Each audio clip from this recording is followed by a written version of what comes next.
네, 반갑습니다. 9월 3일 화요일 마감 시간입니다. 시장이 오늘은 또 조금 내려서 끝났어요. 주도주가 없다라는 것이 이렇게 무서운 겁니다. 대형주들 위주로 주가 하락했기 때문에 오늘은 주도주들이 시장을 받쳐주지 못한 형태가 일어났고요. 그래서 주가가 하락하는 모습으로 진행이 됐습니다. 외국인들 매도가 가장 중요한 원인이었는데 갑자기 12시부터 순 매도를 전해되고요. 마지막까지 매도를 확장하면서 마무리가 됐습니다. 이 수급의 부재는 실질적으로 이제 특히 외국인들 같은 경우는 대형주 쪽에 집중하는 경우가 있기 때문에 굉장히 시장에 나쁜 영향을 줍니다. 그래서 외국인들이 매도를 우위에 점하는 그런 시점에서는 기관이 더 많은 물량을 받아주지 않는 이상은 시장 분위기가 나쁠 수밖에 없습니다. 이 부분들을 우리가 참고하셔야 될 것 같고요. 그로 인해서 시총 상위 대부분의 종목군들이 하락세를 보였다는 거, 또 개별 중소형주들만 반등했고 또 낙폭이 좀 컸었던 그런 개별주들, 좀 시총이 작은 종목들 위주로 오늘 상승세가 있었다고 보시면 되겠습니다. 차트 한번 보도록 하죠. 종합주가지수 보시면 코스피 지수는 2664포인트예요.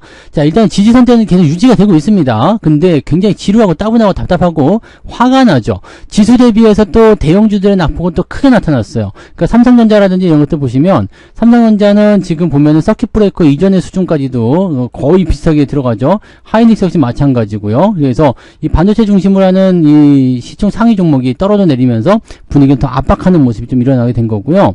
뭐 오늘은 자동차 같은 경우도 떨어지게 되면서 오늘 제가 계좌가 상당히 안 좋아졌는데, 자동차는 그래도 아직 여유가 좀 있긴 있습니다만 현대차 EUB, 이런 EUB는 상당히 많이 여유가 있죠. 네, 이건 수익이 아직 제법 많이 나오는 편이고요.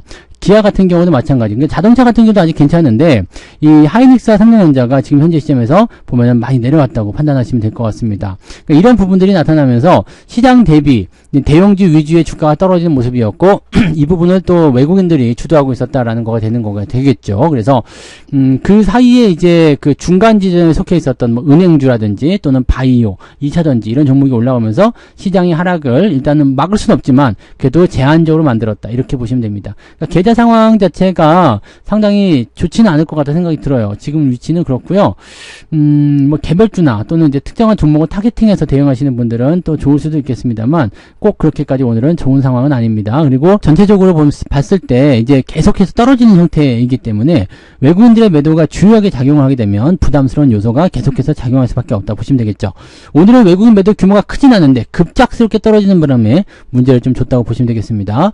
코스닥 역시 마찬가지죠. 계속 떨어지면서 지지선이 없어요. 그러니까 계속 빠지는 모습이었고 대형주 위주로 던지는 형태의 모습이기 때문에 시장에 대한 부담이 좀 크다고 보시면 될 것 같습니다. 우리나라의 고질적인 문제, 일단 개인 투자자들이 지금은 없다라는 거, 그 다음에 지수를 받쳐줄 만한 어떤 정책적인 부분들이 부재하다는 거, 이런 것들이 또 어떤 요소로 작용하지 않을까 생각합니다. 지금 사실 시장에 대해서는 큰 악재는 없는 상황입니다. 기대감이 있으면 있지 하락해야 될 이유는 없는 상황인데 주가가 자꾸 떨어지는 부분들은 여전히 좀 미스테리하다라고 볼 수도 있겠고, 어떻게 보면 우리가 이유를 알고 있기도 하죠. 증시 부양을 위한 어떤 움직임이 시장이 없기 때문이다, 실망감 때문이다 라고 볼 수는 있을 겁니다. 개인 투자자들이 너무 또 불리한 구조로 가고 있고 또 금투세 이런 얘기들 계속 나오잖아요. 그러니까 이런 것들이 부담스럽다라고 볼 수밖에 없는 내용이 좀 될 것 같아요. 그 부분들 체크하시면 될 것 같고요. 자, 수급 동향 보시면 외국인들이 쭉 팔고 있는 모습인데 올해 외국인들 매수가 많이 들어왔던 이유 중에 하나는 밸류업 관련한 부분도 좀 있었거든요. 근데 이것도 흐지부지 되다 보니까 이제는 약간 좀 지친 듯한 느낌이 좀 있어요. 다만 외국인들의 매도가 이게 진심은 아닐 거라 생각이 듭니다. 왜냐하면 이제 금리 인하 떨어지잖아요. 그 다음에 명절 지나고 나면 이제 3분기 실적 발표가 되는데, 자, 실적 좋게 나오는 거 다 알고 있잖아요. 그리고 경제지표 좋게 나오고, 자, 이렇게 된다라면 주가가 와인낫이 됩니다. 왜 떨어져야 되지? 이런 식으로 얘기가 나오기 때문에 떨어지지 않는다면 올라가야 되는데 주가를 떨어뜨리고 있다라는 것은 어떤 의미가 되겠어요?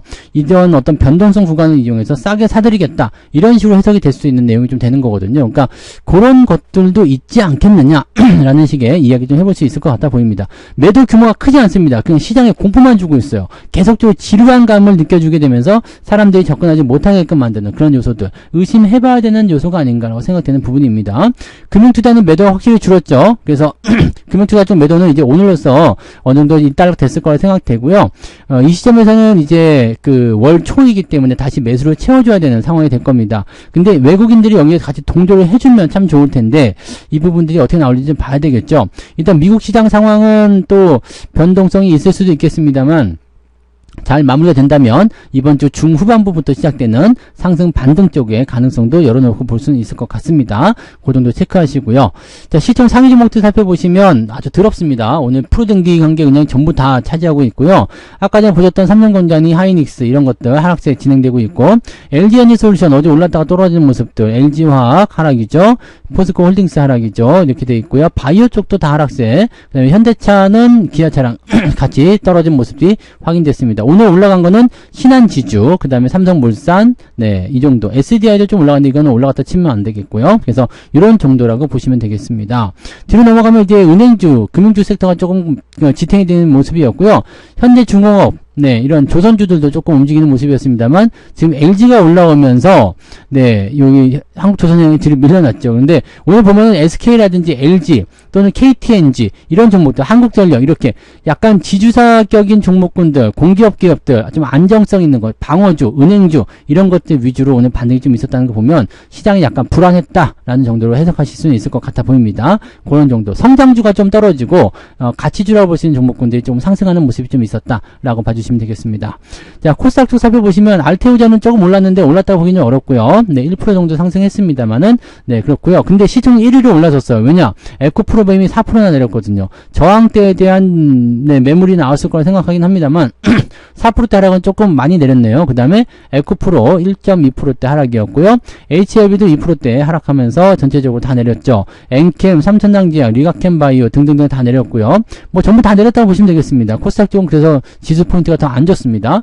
뒤로 넘어가면 소부장 쪽이 있는데, 소부장도 오늘 조금 더 내렸어요. 더 내렸습니다. 그래서 이런 부분도 좀 아쉬운 부분이라고 생각합니다만은 시장이 전체적으로 내릴 때는 어쩔 수 없는 부분이죠. 얘만 내리는 게 아니라 다 같이 내리는 거니까 그렇구나라고 보시면 되고, CJ는 오늘 반등세 조금 이어졌습니다. 근데 이 반등이 또 치고 올라갈 거다 판단하기 좀 어렵겠고요. 어느 정도 올라가면 또 다시 조정을 만나게 될 겁니다. 그 외에는 또 다 떨어졌습니다. 그래서 야, 오늘은 뭐 애플 부품주들 이런 것들도 굉장히 긍정적인 기대감을 안고 있었는데 막 다 떨어지는 모습이 나타나니까 답답한, 네, 그런 내용입니다. 도대체 뭔데? 왜 그러는데? 라는 의문점만 남기는 그런 장이 아니었나 생각이 듭니다.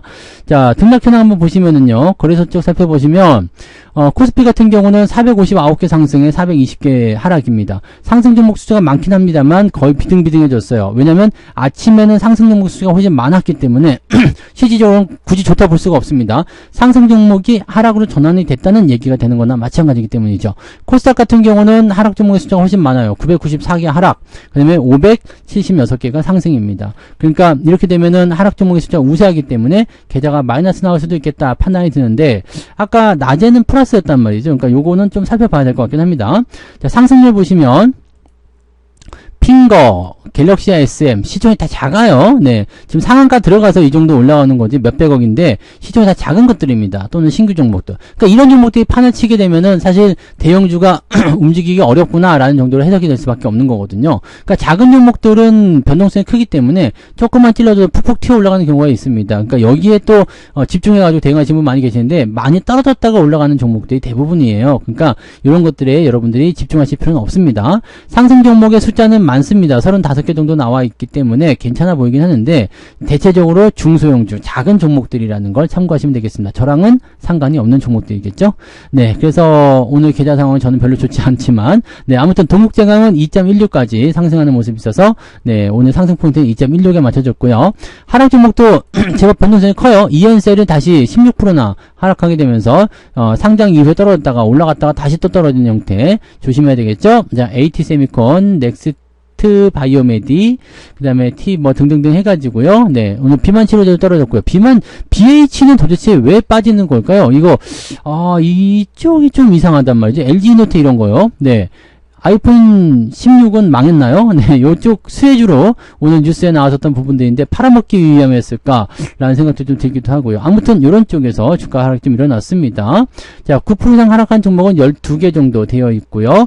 자, 낙폭은 2.66이니까 마이너스 한 0.5 정도로 바뀐 거잖아요. 그러니까 플러스, 오전은 플러스였어요. 근데 지금은 마이너스로 바뀌었습니다. 그러니까 얼마큼 변동이 커졌는지 아실 수가 있겠죠.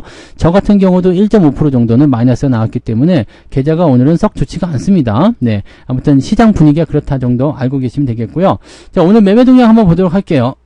기관 쪽 움직임 먼저 보시면 삼성전자 하이닉스를 팔아먹었어요. 이거 금융투자겠죠? 네. 삼성전자 하이닉스 팔아먹은 놈들. 또 연기금, 네. 삼성전자 하이닉스, 투신, 네. 그 다음에 뭐 사모펀드, 뭐 할 거 없이 다 같이 삼성전자 하이닉스 파느라고 정신이 없습니다. 나쁜 놈들이죠. 그래서 얘네들을 뭐라고 한다고요? 어린 양들, 네. 쉽새끼들이라고 얘기하죠. 네. 아무튼, 네. 얘네들이 이제 삼성전자 하이닉스, 현대차까지 해가지고 싹 갖다 팔아먹는 모습이었고요. 레버리지 갖다 팔아먹고요. 매수는 삼성물산, SK, 삼성생명, 방어주 쪽 위주가 있었어요. 그 다음에 금호석유. 오늘 계좌에서 가장 많이 오른 게 금호석유인데, 요거는 석유화학으로 해가지고 좀 올라가서 수익이 좀 발생이 되네요.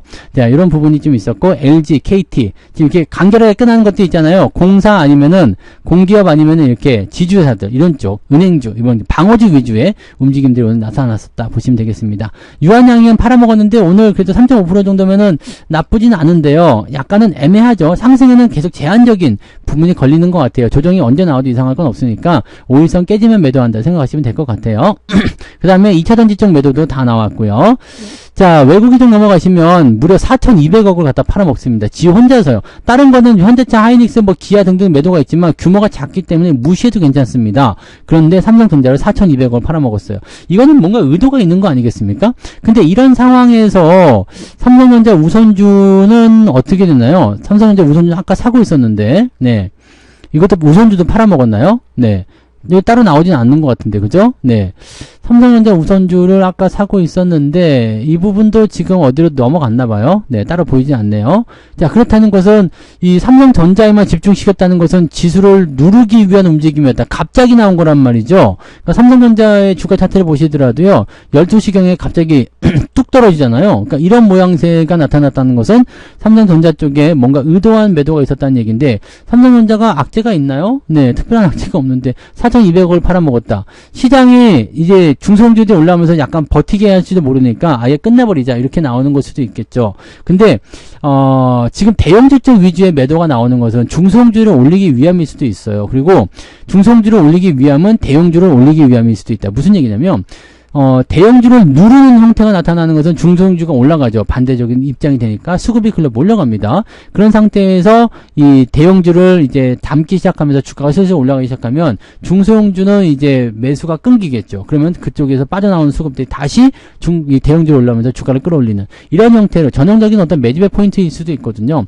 그러니까 다른 종목들은 그렇게 크게 매도하지 않고 삼성전자만 가지고서 지수를 눌렀다는 것은 이러한 의미가 있을 수 있다고 판단하실 수가 있는 겁니다. 그러니까 시장에서 보여지는 이 삼성전자가 나빠서 판다기보다도 시장의 어떤 포지션을 정돈시키기 위한 그런 형태라고 보실 수 있겠습니다. 근데 다음 주가 만기란 말이죠. 그러니까 만기이기 때문에 이런 움직임이 더 이해가 안 돼요. 근데 재밌는 건 뭐냐? 2,900억 밖에 안 팔았는데 삼성전자를 이렇게 많이 팔았다는 얘기예요. 그러니까 다른 쪽에서는 매수가 제법 그래도 들어온 편이다라는 거죠. 오늘 삼성전자 그 외국인들 전체 총 매도가 2,900억이에요. 근데 삼성전자에서만 무려 4,200억 팔았으니까 나머지 1,300억 정도는 매수가 더 우세했다는 얘기다. 삼성전자가 없었으면 오늘 계좌가 플러스가 났을 수 있다. 시장이 플러스 났을 수도 있다라고 볼 수 있는 얘기잖아요. 그러니까 이런 식으로 우리가 판단하시면 됩니다. 즉 삼성전자만 가지고 오늘 누른 거기 때문에 그 내용을 우리가 참고해서 대응을 해보실 필요가 있는 거죠. 자, 지금은 그냥 잘 참으셔야 됩니다. 잘 참고 견디시면 어쨌든 삼성전자 계속 팔 수 없어요. 지수도 어쨌든 계속해서 누를 수 없습니다. 일정 시점이 되면 다시 올려야 되는 상황이 오기 때문에 그 라인 때까지만 조금만 기다려 보자고요. 이제 멀지 않았습니다. 이 구간만 잘 넘기시면 되는 거니까 조금만 더 힘내시고요. 네, 더 좋은 결과를 위해서 조금만 더 기다려 주시기 바랍니다. 자, 오늘 여기까지 이야기 해드리고요. 내일 아침 시황에서 더 좋은 소식으로 한번 찾아뵙도록 하겠습니다. 내일 아침에 뵐게요. 고맙습니다. 본 방송에서 제공되는 모든 정보는 투자 판단의 참고 자료이며 투자의 최종 책임은 본 방송을 이용하는 본인에게 있습니다.